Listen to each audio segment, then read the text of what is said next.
जय माता रानी दोस्तों, मैं सीमा आप सभी का स्वागत करती हूँ आपके अपने चैनल राधा कृष्ण ऑफिशियल में।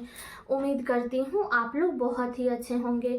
तो ये बताने के लिए कमेंट बॉक्स में ओम नमः शिवाय जरूर लिखिएगा। तो चलिए दोस्तों, आज हम इस वीडियो में जानेंगे कि साल 2025 में हरितालिका तीज का व्रत कब किया जाएगा और हरितालिका तीज के दिन हमें कौन कौन से ऐसे 16 श्रृंगार है जो करने के बाद ही हमें शिव जी माता पार्वती की पूजा पाठ करनी चाहिए।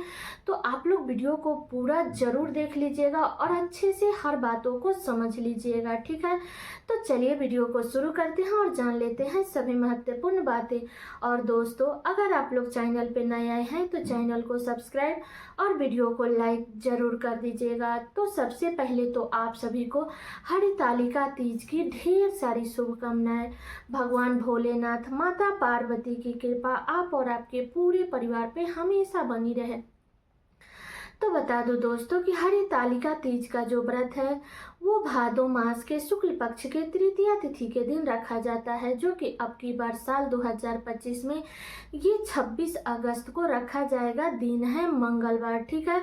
तो इस दिन हर सुहागिन महिला अपने अखंड सुहाग के लिए, अपने पति के लंबे आयु के लिए इस व्रत को रखती है, ठीक है। बता दो दोस्तों कि हमारे ससुराल में ये व्रत नहीं होता है और बहुत ज़्यादा मन करता है कि हम लोग भी करते, लेकिन क्या करें, घर में नहीं चलता है, जिस कारण से हम लोग नहीं कर पाते हैं। हमारे मायके में होता है लेकिन ससुराल में नहीं होता है। मतलब जो भी बड़े लोग हैं वो लोग भी नहीं किए हैं, सासू लोग भी नहीं किए हैं। तो मतलब पहली बार करने में थोड़ा सा डर लगता है, तो इसलिए हमारे ससुराल में ये व्रत नहीं चलता है। अब चलिए जान लेते हैं कि उस दिन हमें कौन कौन से श्रृंगार करने चाहिए। तो सबसे पहले तो हरितालिका तीज के दिन यानी 26 अगस्त को तो सबसे पहले हमें सुबह में जल्दी उठना चाहिए। उठ करके अपने नित्य कर्मों से निर्मित होकर के घर को अच्छे से साफ सफाई करके इसके बाद में स्नान करके और मतलब जो भी धुला पीचा वस्त्र है वो पहन करके हमें भगवान भोलेनाथ माता पार्वती की जो भी हम रेगुलर पूजा पाठ अपने मंदिर में करते हैं वो हमें कर लेनी है और व्रत का संकल्प ले लेनी है। इसके बाद हमें सारे दिन निर्जल और निराहार व्रत रखनी है, ठीक है। इसके बाद हमें शाम के समय में फिर से दातुन से मुख धो करके स्नान करनी है। स्नान करने के बाद में इस व्रत में कोरा साड़ी का बहुत ही अधिक नियम है, लेकिन बता दो दोस्तों कि हर किसी का सामर्थ्य एक जैसा नहीं होता है। तो अगर आपके पास में कोरा साड़ी है तो आप लोग पहन लीजिएगा, अगर नहीं है तो धुला फीचा साड़ी भी आप लोग लाल पीला हरा पहन सकती है, ठीक है। लेकिन बहुत सारे घरों का नियम भी होता है कि उस घर में कोरा ही पहन करके किया जाता है, तो आप अपने घर का नियम देख लीजिएगा, ठीक है। तो पहली चीज हमें कोरा साड़ी चाहिए। दूसरा चीज, हमें इस दिन अपने सिंदूरा से पीला वाला सिंदूर लगानी चाहिए। तो आप लोग इस दिन अपने सिंदूरा से सिंदूर लगा लीजिएगा। मान लीजिए कि अगर आपका सिंदूरा आपके पास में नहीं है तो जो भी रेगुलर डब्बा से आप लोग सिंदूर भरती है उससे आप लोग भर लीजिएगा, ठीक है। तो ये हो गया। अगली चीज है बिंदी, तो आप लोग बिंदी भी लगा लीजिएगा। इसके बाद में हमें इस दिन चूड़ी, देखिए साड़ी आप खरीदिए ना खरीदिए, लेकिन इस दिन आप लोग कम से कम मतलब एक दिन पहले ही एक डब्बा चूड़ी जरूर खरीद लीजिए। चाहे तो आप लाह की लहठी भी खरीद सकती हैं या आप लोग कांच की चूड़ी भी खरीद सकती हैं। तो देख लीजिएगा, जो भी आप पहनती हैं वो आप लोग खरीद लीजिएगा। लेकिन इस व्रत में और कुछ खरीदे ना खरीदे, लेकिन एक डब्बा चूड़ी हमें जरूर खरीद लेनी चाहिए, ठीक है। तो ये हो गया तीसरा श्रृंगार। चौथा श्रृंगार है काजल। तो क्योंकि काजल के बिना हमारा कोई भी श्रृंगार पूर्ति नहीं होता है, तो आप लोग काजल लगा लीजिएगा। इसके बाद हो गया लिपस्टिक, पाउडर, क्रीम, जो कुछ भी आप लगाते हैं आप लोग लगा लीजिएगा, ठीक है। इसके बाद हमें पैर में महावर जरूर लगानी चाहिए, क्योंकि ये सुहाग का व्रत है और सुहाग के व्रत में हमें महावर जरूर लगानी चाहिए। तो आप चाहे तो सूखा वाला भी महावर आता है वो भी लगा सकते हैं, या गीला वाला आता है तो वो भी लगा सकते हैं, ठीक है। इसके बाद हो गया हमारा शादी का चुंदरी। तो अगर आपके पास में शादी का चुंदरी है तो वो भी आप लोग ओढ़ करके ही पूजा पाठ कीजिएगा, ठीक है।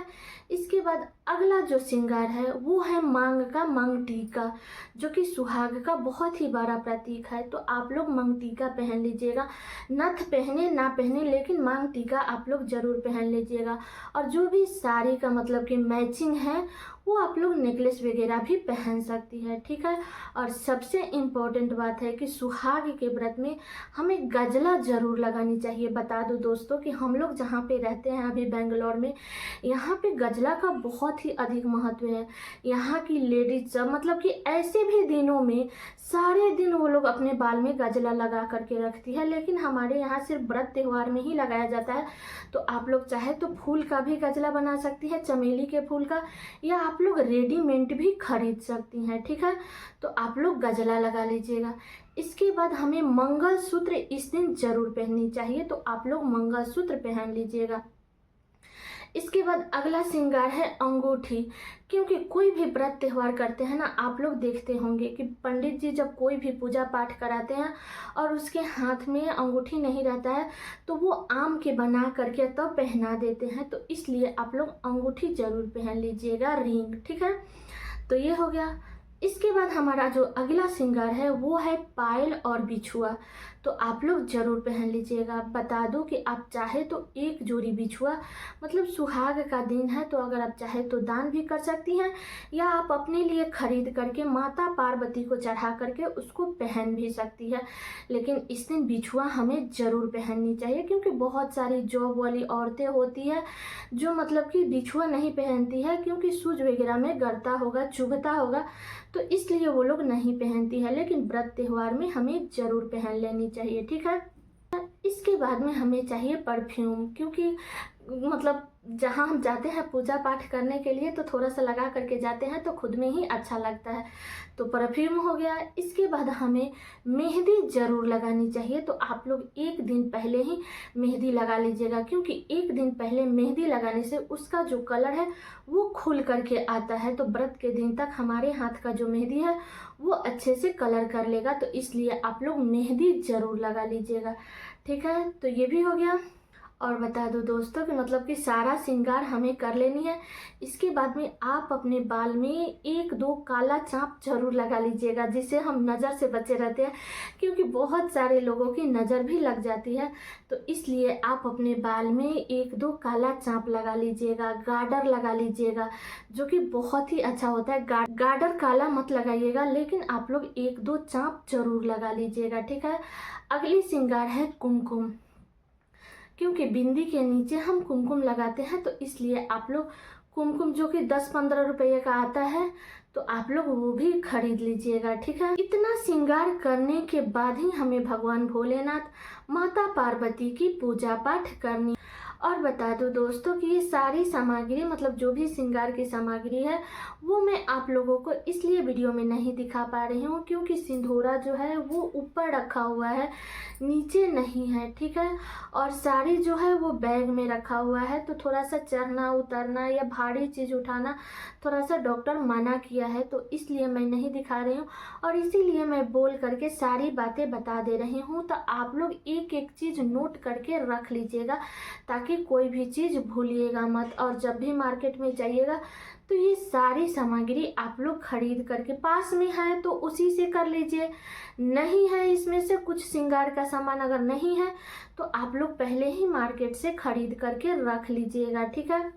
क्योंकि ऐसा ना हो कि हम श्रृंगार करने जाए एक चीज़ है एक चीज़ नहीं है, तो इसलिए आप लोग अच्छे से नोट करके रख लीजिएगा। तो ये सारा श्रृंगार करने के बाद ही हमें भगवान भोलेनाथ, माता पार्वती की पूजा शाम में विधि विधान से करनी है, प्रदोष काल के समय में। तो बता दो दोस्तों कि इतना श्रृंगार तो हमें करना ही करना है, लेकिन इससे एक्स्ट्रा भी अगर आप लोग करना चाहते हैं, जैसे लाइनर है, मस्करा है, बहुत सारी मेकअप की सामान है, मेकअप की कोई कमी नहीं है, तो आप लोग वो सारा मेकअप भी कर सकते हैं। क्योंकि इस दिन बहुत सारी बहनें हैं जो ब्यूटी पार्लर में भी जाती है सजने के लिए, तो वो लोग तो और ज़्यादा मेकअप करते हैं। तो अगर आपके पास में और इससे भी अधिक मेकअप है तो आप लोग कर सकते हैं, लेकिन इस दिन हमें 16 श्रृंगार जरूर करनी चाहिए, जैसे चूड़ी, बिंदी, सिंदूर, महावर, पायल, बिछुआ, मंगलसूत्र और कान की बाली, मांग की मंगटीका, नथ, शादी का चुंदरी, बाल का गाज। तो इतना श्रृंगार करने के बाद ही हमें पूजा पाठ करनी चाहिए, ठीक है। तो सारी बातें क्लियर हो गई कि हमें हरितालिका तीज के दिन कौन कौन से ऐसे श्रृंगार है जो हमें करके ही पूजा पाठ करनी चाहिए, ठीक है। तो उम्मीद करती हूँ कि आप लोगों के लिए वीडियो बहुत ही उपयोगी होगा। तो ये वीडियो मेरा यहीं तक का था। कैसा लगा ये वीडियो आप लोग कमेंट करके ज़रूर बताइएगा। चैनल पे नए आए हैं तो सब्सक्राइब कर दीजिएगा, वीडियो को लाइक कर दीजिएगा और वीडियो को शेयर कर दीजिएगा, ताकि हर किसी को हरितालिका तीज के 16 श्रृंगार से संबंधित सभी महत्वपूर्ण बातें जानने को मिल सके। तो चलिए दोस्तों, मिलती हूँ अगले वीडियो में किसी नए वीडियो के साथ में। तब तक के लिए नमस्कार।